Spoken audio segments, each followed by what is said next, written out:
तुझं तू बघ ना ग, काहीही बनव. हे बघा, हे असं काहीही बोलायचं नाहीये. काहीही बोललं की मी काहीही बनवेन आणि तुम्ही खाता का?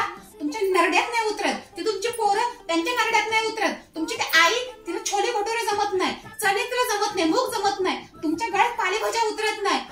पोरांना पालेभाजी नको, कडधान्य नको, त्याला सारखं चिकन मटन पाहिजे. हा, मी काय गाय आणि म्हस आहे का सगळं खायला? मला एकट्याला सगळं जमतं का?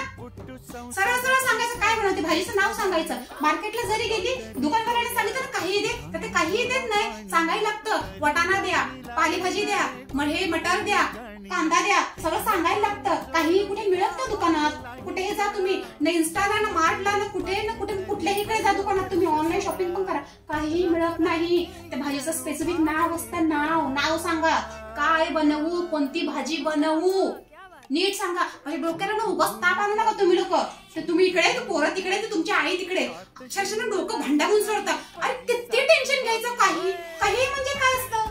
तुमच्या नरड्यात उतरतं का काही काय बनवायचं? काही नेक्स्ट टाइम पासून डोकं खायचं नाही, काहीही बोलायचं नाही. सरळ सरळ नीट सांगायचं काय बनवू म्हणून.